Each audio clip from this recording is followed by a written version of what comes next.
le troisième webinaire dans la série organisée par Data for Impact et nous sommes heureux que nous faisons cela aujourd'hui dans cette journée internationale de la femme.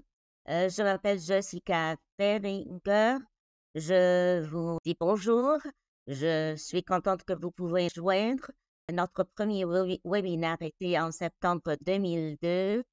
Nous avons annoncé tous nos webinaires sur notre site web et sur les réseaux sociaux.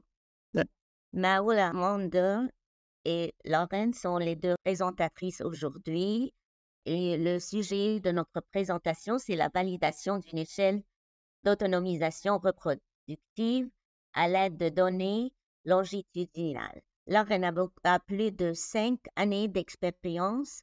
Elle travaille avec Data for Impact. Notre présentation, c'est sur les différences de genre. À la fin de la présentation, vous aurez la possibilité de poser des questions si vous voulez. Vous aurez l'occasion de poser vos questions à la fin de la présentation. La présentation sera sur votre écran en anglais et en français. Vous avez la possibilité de choisir la langue de l'interprétation. C'est au bout de l'écran. Vous pouvez choisir entre anglais et français. Lauren Gillis va commencer avec la présentation en anglais d'abord, avec une petite introduction. Pour donner quelque temps à l'interprétation, le débit serait un peu lent. Merci, Jessica. Il y a plusieurs domaines en ce qui concerne la validation de l'échelle d'autonomisation. Comme vous voyez dans ce slide, les domaines d'autonomisation sont économiques, politiques. Nous savons qu'il existe plusieurs domaines d'autonomisation et nous pouvons en voir ici quelques-uns. Jusqu'en 2010, les domaines de santé et de reproduction n'étaient pas communément discutés comme étant des domaines distincts d'autonomisation. Puis, un petit nombre de chercheurs en santé reproductive et en planification familiale, entre autres Dr. Ushma Upadhyay de l'Université de Californie, San Francisco, avait entamé la conceptualisation de l'autonomisation de la santé reproductive avec plus de détails. Dans le slide suivant, on parle surtout de financement du projet par l'USAID, le Centre international de recherche sur les femmes et la mesure Evaluation, en collaboration avec des experts dans ce domaine, avait développé la définition de l'autonomisation reproductive. Dans le contexte de la planification familiale, cela signifie que les individus doivent être capables d'exprimer leur désir d'avoir des enfants à leurs partenaires, à leurs prestataires de santé et aux autres. Ces individus doivent prendre une part active dans la communication et dans la prise de décision, que ce soit avec leurs partenaires, leurs prestataires de santé ou au sein de la communauté, tout en formulant leurs résultats souhaités en ce qui concerne le mariage, les conditions des rapports sexuels et l'usage de contraceptifs. Dans le slide suivant, on parle des mesures dont nous disposons. Le travail que je décris aujourd'hui avait commencé en 2010. Les 3 dernières échelles dont le CIAN étaient en développement en même temps que la nôtre. Et la première, 5, 6 échelles, celle qui figure en numéro 6 sur la liste, l'échelle MEASR, venait d'être mise dans sa forme finale. Il s'agissait dans le slide que vous voyez devant vous, il s'agissait du fruit du travail de plusieurs années afin d'affiner le concept, de développer l'échelle et de sa validation. Nous avons commencé par la revue de littérature sur le moyen par lequel un concept est inclus au sein de la recherche existante, même s'il n'était pas appelé échelle de validation. Ensuite, nous avons entrepris les groupes de discussion thématiques en Zambie afin de capturer les voix des femmes et les concepts de l'échelle reproductive qui, jusqu'à présent, ne figurait pas dans la littérature. Nous avons développé une ébauche d'une échelle et nous avons entrepris des entretiens cognitifs au Kenya en vue d'affiner l'échelle. L'étape suivante fut de reconstruire la validité en incorporant l'échelle dans une enquête déjà existante. Nous avons fait cela au Nigeria. Ces 3 étapes préliminaires avaient déjà été présentées en détail. Il s'agissait de 29 articles de l'enquête. Lors de l'incorporation de l'échelle dans l'enquête, il y avait 5 domaines théoriques de l'échelle reproductive: prise de décision, communication avec le partenaire, communication avec les prestataires, soutien social, normes sociales. Cela fut basé sur notre travail ultérieur, y compris les entretiens cognitifs au Kenya et l'examen comme point de départ des données quantitatives du Nigeria. Alors, nous avons examiné d'ailleurs la structure de la validité de l'échelle reproductive au cours du temps en 2 étapes. Premièrement, en examinant la cohérence de ces propriétés psychométriques de l'enquête initiale à l'enquête finale. Ensuite, nous avons examiné dans quelle mesure l'échelle avait prédit correctement les résultats que nous avions théoriquement prédits. Je n'avais pas le temps de mentionner le plateau de Nigeria de Brian Shaw de l'Institut de santé de la reproduction à l'Université de Georgetown. On en reparlerait plus tard peut-être.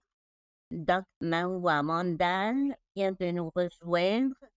Elle parle de l'échelle d'autonomisation reproductive avec ses 20 éléments. Alors, l'enquête allait du code 1 qui était complètement en désaccord, au code 4 qui représentait l'approbation totale, et le nombre total représentait, plus le nombre est grand, plus l'approbation est importante et le changement est de valeur.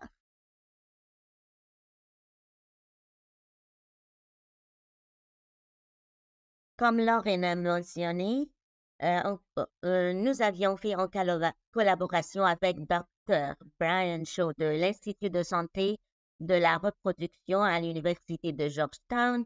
Nous avions incorporé l'échelle d'autonomisation reproductive prototypique dans l'évaluation qu'il entreprenait. Il s'agissait d'une évaluation de l'intervention de la masculinité, de la foi et de la paix dans l'état du plateau au Nigeria. L'étude quasi expérimentale a ramassé des données avant et après l'intervention sur des femmes âgées de 18 à 35 ans, lesquelles faisaient partie de communautés religieuses, des églises et des mosquées. Il y avait 2 groupes. Le premier allait passer par une intervention avec leur communauté religieuse pour changer les normes du genre, la violence intime avec le partenaire, IPV en anglais, la FRH pour la santé reproductive et la planification familiale. L'analyse des données, comme vous voyez, repose sur l'analyse factorielle confirmatoire. Vous voyez dans ce diagramme les étapes de l'examen de la validité en utilisant la méthode factorielle. La première étape de l'examen de la validité consistait en une analyse factorielle confirmatoire pour voir si la manière dont nous avions conceptualisé l'échelle en théorie, laquelle fut basée sur les étapes précédemment prises, était soutenue par les données des enquêtes. En théorie, il s'agissait de 5 domaines ou 5 concepts: communication avec les partenaires, communication avec les prestataires, prise de décision, soutien social et normes de décision. Pour vous expliquer un peu cela, si vous voulez, j'ai utilisé, comme vous voyez dans la figure maintenant, une approche de sciences naturelles. À gauche, vous voyez des coquilles où ce sont des coquilles, pardon, de différentes.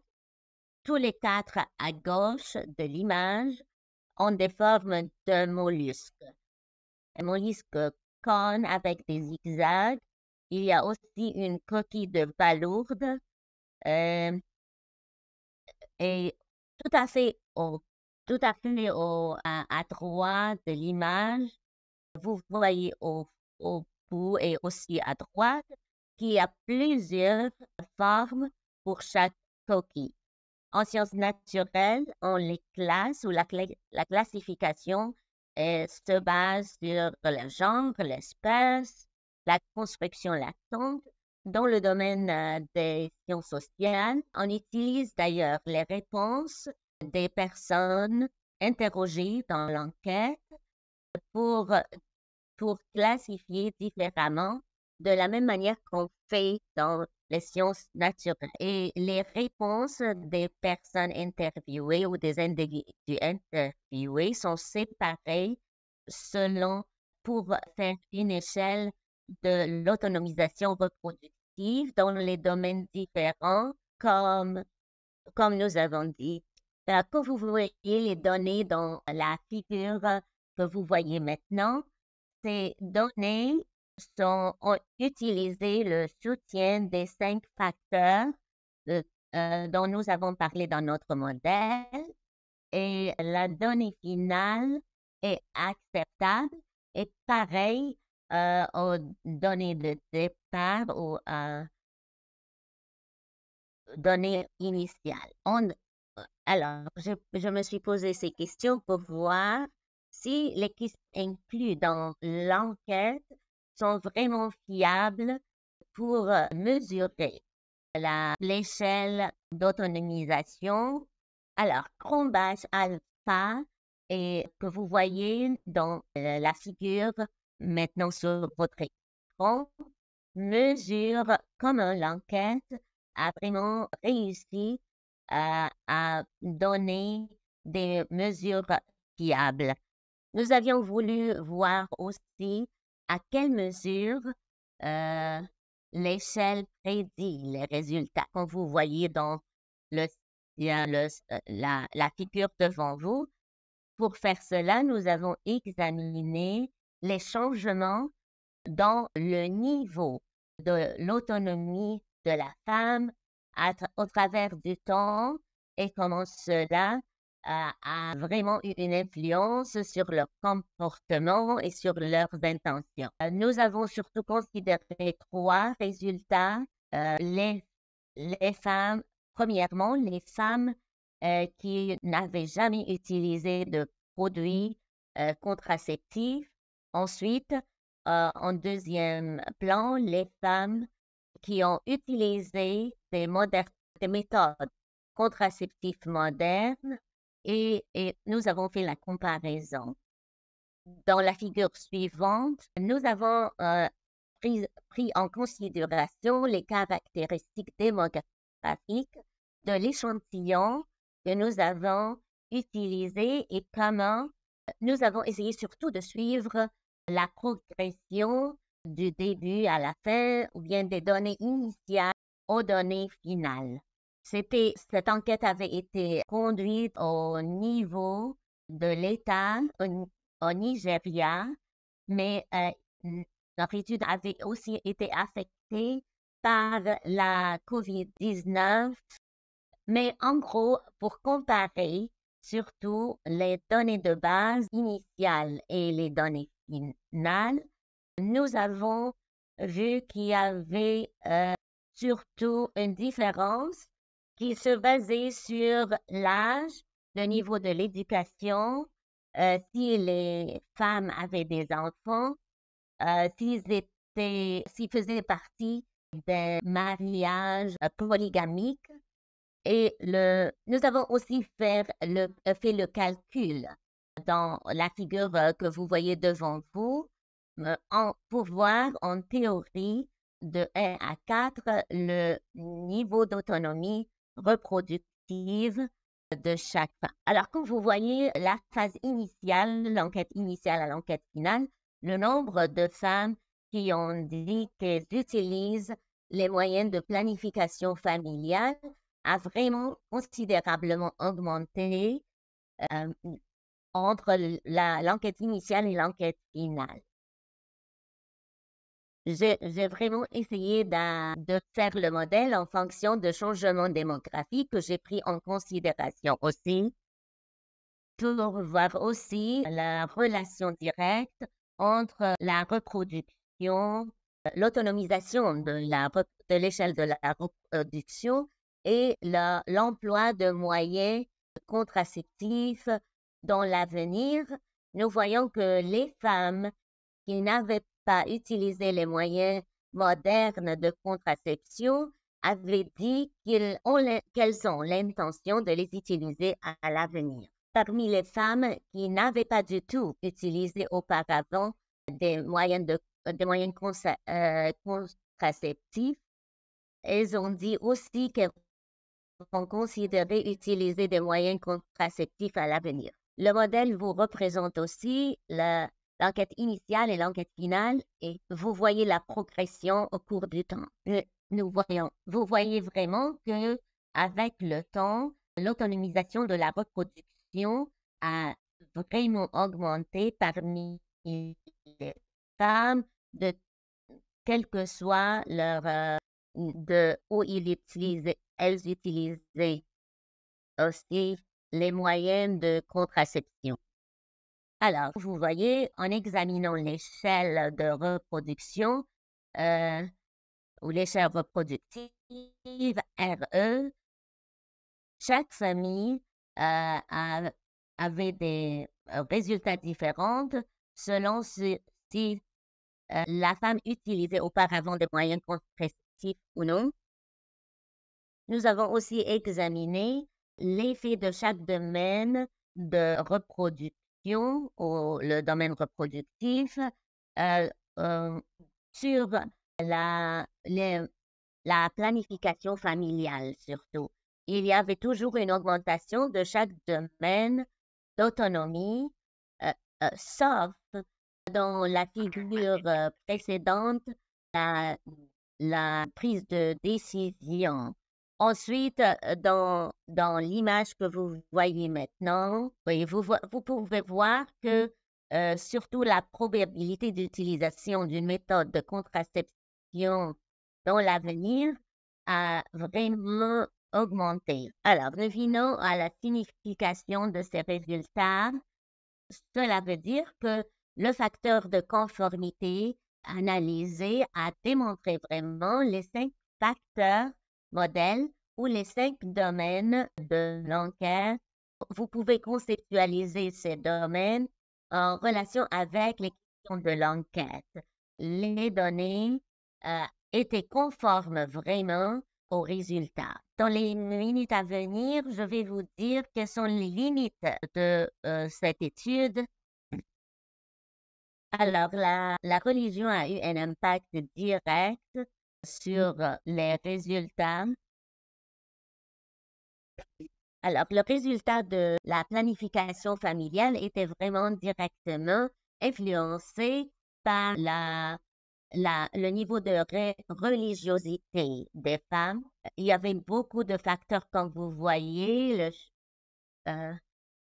Le résultat manquait quelques nuances dans les mesures quantitatives des normes des rôles dynamiques liés au genre et à la religion. Il y a beaucoup d'évidence que les femmes jeunes ou qui étaient plus jeunes avaient été moins autonomes, si vous voulez dire, à comparer surtout avec les femmes dont le niveau d'éducation était un peu plus supérieur. Donc, il est possible qu'ils aient dit qu'ils étaient plus responsabilisés qu'en fait, elles l'étaient. Il y avait également la possibilité que l'opposé est correct. Excusez-moi. Ce sont des niveaux de responsabilisation qui ont été signalés par la personne.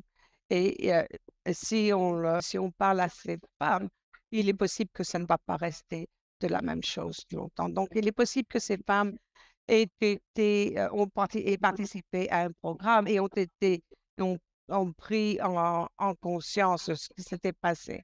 Donc, après avoir participé à cette intervention, ils ont alors pu examiner le status quo, leur expérience, et en fin de compte, ils peuvent très bien utiliser une autre façon de mesurer leur niveau de responsabilisation. Donc, je dis ceci afin de pouvoir partager la complexité de prendre des mesures. Une autre considération est que l'échelle a été validée dans des endroits où il y a une très haute fécondité et pas beaucoup de contraceptifs. Donc, il est possible que les résultats soient différents dans d'autres pays où il y a moins de fécondité et plus de contraceptifs. Et finalement, les normes quantitatives ne mesurent pas nécessairement ah, les rôles quand on parle avec des partenaires et de la façon de prendre des décisions d'autres choses. Donc, c'est dans l'échelle de prendre des décisions. Il a montré que le fait que des personnes qui peuvent prendre des décisions se sont le plus responsabilisées. Et cela est montré dans beaucoup de littérature que le fait de prendre des décisions ensemble est très responsabilisant. Mais le processus de prise de décision n'est pas mesuré par la question. Donc, les femmes pourraient avoir dit qu'ils ont pris une décision avec leur partenaire. Mais on ne sait pas vraiment comment ça s'est passé pour de vrai et s'il y a eu une discussion ou si le partenaire a dit quelque chose et la femme a été d'accord parce que c'est la façon de faire. Prochaine diapo. Donc, je vais parler de 2-3 choses sur l'utilisation de l'échelle d'automatisation reproductive. Et le travail de la Population International au Nigeria et en Ouganda afin de se préparer pour une étude. Et il y a un exemple où cette échelle a été utilisée. Ceci a été présenté à SISP, mais seulement l'étude du Niger a été présentée où le travail jusqu'à maintenant a été un atelier afin de comprendre la perspective des femmes, afin qu'ils puissent utiliser ces résultats et utiliser ces résultats afin de mettre cette recherche en œuvre. Donc, dans cet apprentissage, on a découvert que l'échelle d'automatisation ainsi que l'échelle de prise de décision ont montré que ce qu'ils avaient appris dans l'atelier, c'est comment les femmes percevaient le pouvoir. Donc, pour en revenir à cette échelle de prise de décision dont j'ai parlé un peu dans la diapo précédente, une des choses est que vous pouvez utiliser la contraception, même si leurs partenaires ne le voulaient pas. Et les personnes qui étaient d'accord avec cette ils avaient eu une meilleure note en ce qui concerne l'automatisation plutôt que les femmes qui ne sont pas d'accord. Au sein des ateliers, il y a des femmes qui ont dit qu'ils ne se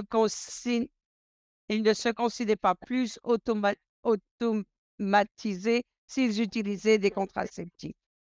Donc, dans ce contexte, leur perception d'être automatisée est liée directement à l'environnement et surtout si la communauté et les gens autour d'eux supportent leurs décisions. Et vous trouvez également les outils d'automatisation dans plusieurs bibliothèques et de bases de données. ESP 2030 de la bibliothèque de recherche inclut ces questions.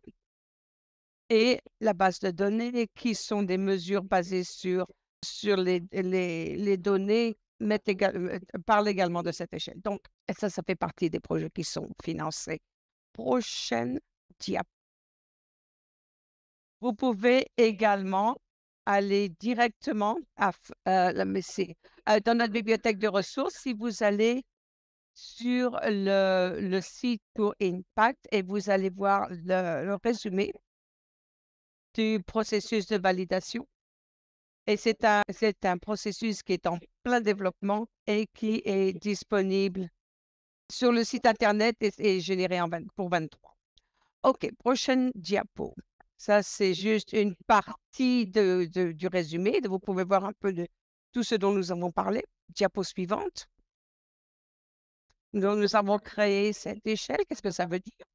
C'est la capacité de mesurer les changements au fil du temps en ce qui concerne l'automatisation reproductive, ainsi que la capacité de mesurer les changements dans les résultats de leur utilisation de contraception. Donc, on a appris un petit secret à la suite de la validation de toutes ces échelles. Cela nous a permis d'examiner si ces échelles qui mesurent cette automatisation en tant que résultat au fil du temps ou si cela mesure l'automatisation alors que ce processus transformatif a lieu. Donc, c'est ainsi que RCW a développé la définition qu'il a développée il y a quelques années. Donc, cela montre que l'automatisation est reliée aux résultats de la planification familiale et cela montre que alors que l'automatisation reproductive est augmentée, les résultats de la planification de la famille changent également de façon positive. Donc ça a du sens avec toutes les définitions que nous avons eues et que nous avons expliquées au cours du corpus de ce travail. Donc, je voudrais m'assurer que nous remercions tout un tas de personnes et des instituts et des entités qui ont été impliquées dans ce travail. Tout d'abord, je voudrais remercier Dr. Brian Shaw à l'Institut de santé reproductive à l'Université de Georgetown. Vous avez entendu dire que Brian Shaw était à la tête de l'évaluation et des sondages auxquels nous avons collaboré afin d'être capables d'utiliser son sondage afin d'établir notre échelle d'automatisation productive. Donc, sans lui, nous n'aurions pas pu avoir ces données. Nous avons Carolina Meria et d'autres anciens collègues de Measure Evaluation Data for Impact. Carolina a commencé ce travail lorsqu'elle était avec Measure Evaluation. Diana Santillan, Jeffrey Edmees et d'autres collègues au Centre international de recherche sur les femmes. Et puis, Diana est avec nous aujourd'hui. Donc, nous sommes ravis que Diana puisse écouter les résultats. Puis ensuite, bien sûr, le ministère de la Santé en Zambie, USAID, qui ont communiqué avec nous, USAID Zambie, USAID Kenya, ainsi que le Bureau de la population et de la santé reproductive à Washington. Sans eux, nous n'aurions jamais pu faire cette recherche très importante. Donc, je vais m'arrêter ici pour 1 minute et je crois que nous avons le temps, en dépit de devoir aller doucement afin de donner à l'interprète le temps de rattraper. On a quand même un petit peu de temps pour poser des questions. Merci, Lauren. Si vous avez des questions, mettez-les dans le Q&A afin qu'on puisse les passer en revue. Il y a une question d'Aboubacar Sidi. J'ai vu la démographie et il y a plus de femmes non éduquées sur les résultats finaux plutôt que sur la moyenne. Donc, est-ce que vous avez fait des changements afin de refléter l'éducation des femmes?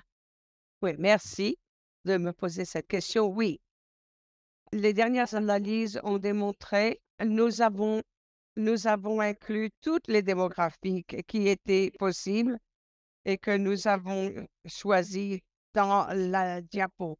Et cela montrait le niveau d'éducation. Donc, nous en avons pris compte. La prochaine question est from Cardina Cardona. Est-ce que vous avez fait une association entre l'automatisation et la régularisation, non, la contraception? Nous avions auparavant aussi, si j'ai bien compris la question, nos premières analyses que nous n'avons pas partagées au cours de ce webinaire, nous avions étudié juste à un certain moment sur la donnée de base en ce qui concerne la liaison entre l'automatisation et la contraception. Et il y a environ 2 ans, je crois, à l'heure de faire une évaluation des mesures, il y avait une association a été faite pour tous les résultats d'usage de contraception et la moyenne. Il y avait également une sous-série qui a donné des résultats très différents en ce qui concerne la prise de décision. OK, donc je vais demander à Richard. Richard, il semble que vous avez une question. Est-ce que vous voulez attraper un micro et poser votre question en direct? Ah. Bonjour, bon après-midi, tout le monde. Ce n'est pas vraiment une question, mais c'est plus un signe d'appréciation que je vois la corrélation entre l'automatisation et les résultats et comment cela a un impact sur le résultat productif. Donc, je voudrais reconnaître et apprécier l'initiative. Et c'était très, très intéressant de pouvoir participer à ce webinaire et d'apprendre toutes ces choses. Merci, Richard. Prochaine question. Merci pour le travail que vous avez fait. Je suis désolée d'avoir raté, mais est-ce que vous avez étudié les changements de comportement de l'automatisation productive et la différence entre la ligne de base et la moyenne? Oui,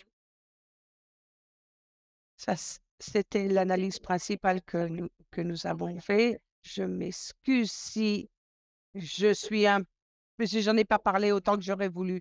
Nous avons, nous avons fait cette analyse principale où je vous ai montré les modèles 1, 2, 3 et ensuite de parler en détail c'est grave. Donc, la planification familiale je vous ai montré, on n'a pas nécessairement calculé séparément les changements qui se sont appliqués au fil du temps, mais on a intégré les données afin que cela représente grosso modo la ligne. Nous avons une autre question de Madame Ibukoto. Très belle présentation. Comment est-ce que vous expliquez la chute entre la ligne de base et l'autre ligne? Merci, M. Beau. Personnellement, et les données pour impact n'étaient vraiment pas impliquées avec l'évaluation principale et la collecte des données, mais mes collaborateurs, Dr. Brian Shaw, nous a expliqué que lorsque le l'équipe sur le terrain, l'équipe qui collecte des données, quand ils vont sur le terrain pour collecter des données, c'était juste avant les élections nationales. Il y avait de la violence dans la région. Et puis, il a fallu qu'ils attendent de pouvoir ramasser les données. Et malheureusement, ça a coïncidé avec le début de la pandémie du COVID.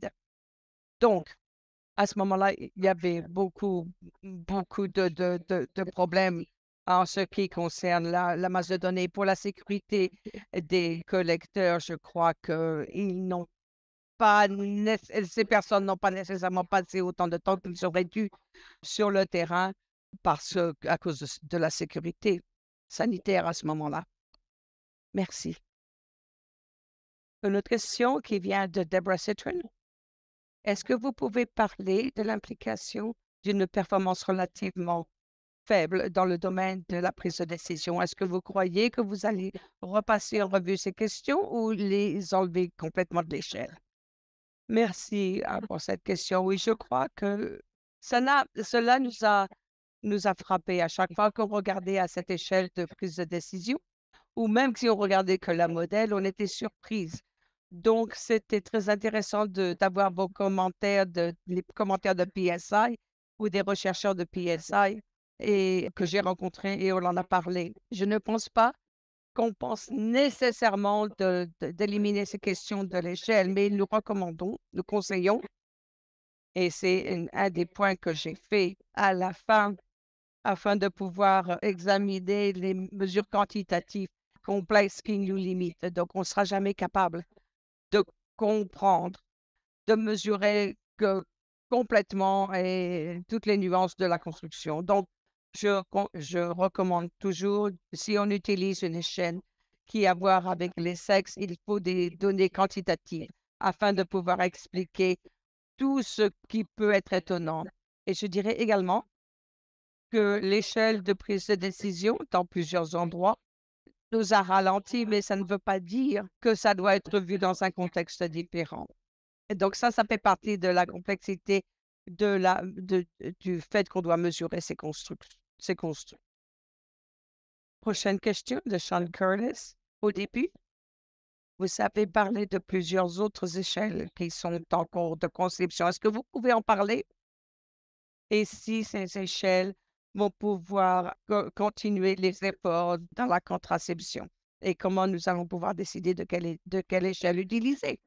C'est quelque chose qui nous a occupé l'esprit pendant pas mal de temps. Nous avons commencé le travail sur l'échelle et alors qu'on progressait et tout un tas d'échelles qui ont surgi, euh, une ou deux choses à se rappeler et une est que la plupart des échelles que nous avons préparées plus tôt sont également ont des mesures qui sont plus reliées ou qui comprennent des domaines qui sont plus reliés au sida et aux résultats des maladies vénérielles. Donc, cela ne change pas la portion de l'automatisation de l'échelle, mais ça a des implications en ce qui concerne l'utilisation de ces échelles et leur validité. Donc, une façon dont notre échelle d'automatisation productive est différente de toutes les autres échelles dont nous avons parlé plus tôt et que nous avons cette communication avec les médecins.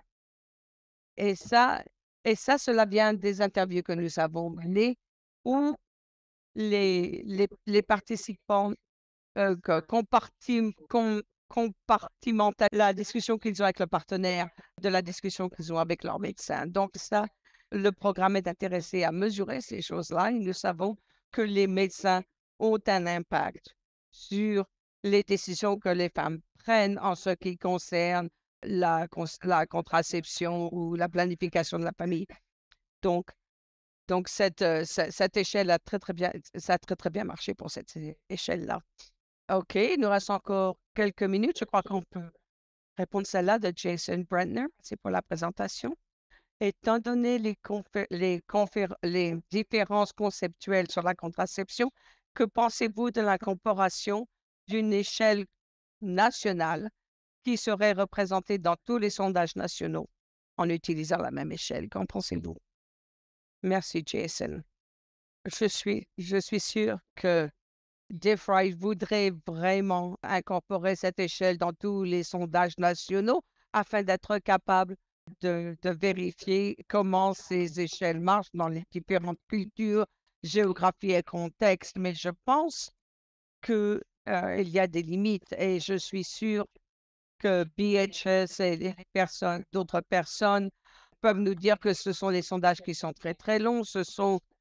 Il y a des portions dans ce sondage qui parlent de prise de décision, mais quand on considère combien important est ce sondage en ce qui concerne la quantité d'informations, donc est-ce que c'est quelque chose que l'on peut considérer en étant pratique quand on considère d'étudier la validité de l'échelle? Je serais ravie d'avoir les données de DataForing. Deborah Citrin, vous avez une question? Est-ce que la communication avec les médecins ont des bons résultats? Est-ce que cette construction est sous le contrôle? OK. Je crois que ce serait une bonne idée d'utiliser ces échelles dans les interviews que nous performons.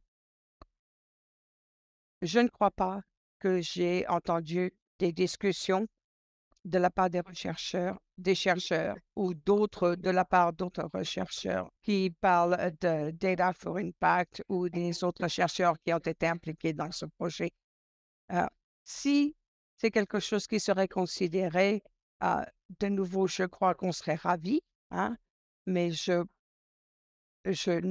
au moins, il y en a quelques-uns d'entre nous qui peuvent réaliser que ces discussions peuvent être utilisé pour mettre à jour les questionnaires et des choses comme ça. Mais je pense que nous allons séparer l'évaluation ou toutes les études qui utilisent les interviews de sortie d'un client. Donc, je ne crois pas que cela marcherait, mais si cela fait partie d'un sondage global, donc je crois qu'on peut utiliser cette échelle, puisque c'est une échelle qui a très, très bien marché et qui obtient de meilleurs résultats. Victor Senang, oui. Ma question est sur l'éducation. Les femmes plus éduquées ont plus de chances d'utiliser des contraceptifs. Comment est-ce que vous définissez ou mesurez l'éducation d'après les femmes dans votre échantillon? Merci, c'est une très bonne question.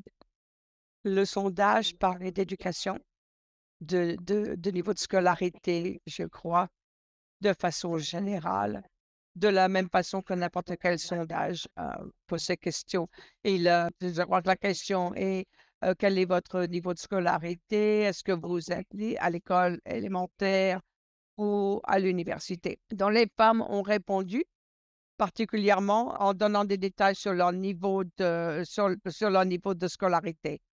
Et donc, nous avons incorporé ces données dans l'analyse et nous avons catégorisé 3 ou 4 catégories. Nous avons choisi 3 ou 4 catégories.